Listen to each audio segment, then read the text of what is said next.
Ibarat macam makan daging je kan. Biasanya kalau kita dengar pasal zombie, confirm kita akan ingat dekat video game ataupun dekat movie kan. But ada juga yang kata zombie ni fake. So untuk video viral kali ini, aku nak bagi tahu tentang seorang Mamat ini bertukar jadi zombie dekat California. Nak tahu lebih lanjut pasal isu ni? Tengok video ni sampai habis.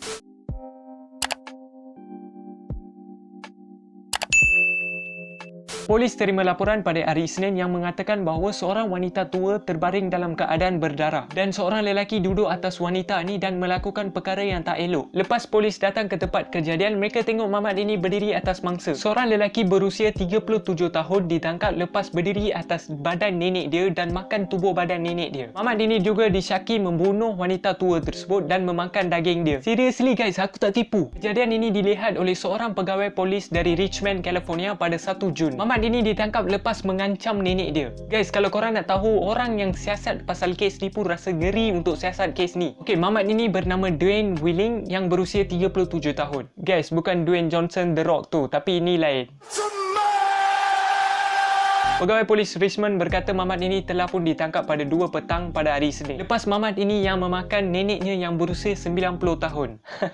Ibarat macam makan daging je kan. Tapi macam biasalah guys, polis tak tahu apa motif utama Mamat ini. Dan sampai sekarang polis tengah lakukan siasatan dekat atas Mamat ini. Guys, kalau korang nak tahu, Mamat ini kan dia menggali daging wanita tersebut dan membuangkan ke seluruh tempat. Kiranya kan aku cakap tadi kan dia duduk atas wanita tersebut kan. Dia duduk atas wanita tersebut, dia just koyakkan mangsa and then dia buangkan sisa-sisa daging dia ke seluruh tempat. Polis bagi tahu dekat Mamat ni suruh berhenti, tetapi dia tak ambil kisah langsung. Dia just teruskan apa benda yang dia tengah buat tu. Apa lagi kan, polis terus ambil pistol dia dan hempuk dekat belakang dia kan. Tapi memang tak ada kesan langsung dekat Mamat ni. Dan berlaku pergaduhan antara Mamat ini dengan pegawai polis. Guys, kalau korang nak tahu memang cuak kot. Rasa macam betul-betul dia ni zombie kan. Guys, finally kalau korang nak tahu, 4 pegawai polis diperlukan untuk bantai Mamat ini dan tangkap dia. Bayangkan 4 orang. Lepas Mamat ini ditangkap, wartawan pun datang dan bertanya kepada polis apa benda yang berlaku. So polis pun bagi tahu perkara yang berlaku lah. And then polis pun bagi tahu Mamat ini berada dekat hospital sekarang sebab kan berlaku pergaduhan antara dia dengan polis kan. So dalam pergaduhan tu ada berlaku kecederaan dekat Mamat ini. So Mamat ini dihantar ke hospital buat seketika. So apa lagi, netizen pun rasa cuak. Betul ke Mamat ini zombie? Okay, selain daripada netizen yang cuak tu, ada juga netizen yang suka. Kalau korang nak tahu guys, netizen yang layan movie The Walking Dead kan,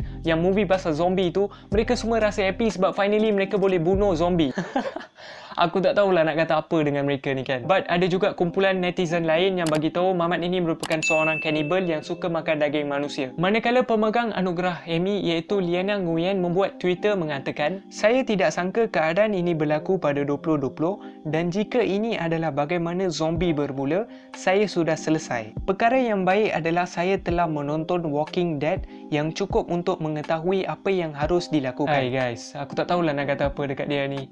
Tengok movie Walking Dead, aku rasa kalau zombie betul-betul datang depan dia, aku rasa confirm dia cuak. But guys, bagi aku isu ni just normal dekat luar negara. Kalau betul Mamat ini zombie, tak ada kerajaan dia nak bagi tahu dekat rakyat dia kan. Guys, apa pendapat korang tentang isu ni? And then bagi aku kan, zombie ni merupakan perkara yang tak masuk akal bagi aku. Aku rasa kan Mamat ini merupakan seorang cannibal yang suka makan daging manusia. Guys, untuk dapatkan lebih banyak isu-isu viral dalaman dan juga luar negara, jangan lupa korang tekan link yang saya letakkan dekat sini.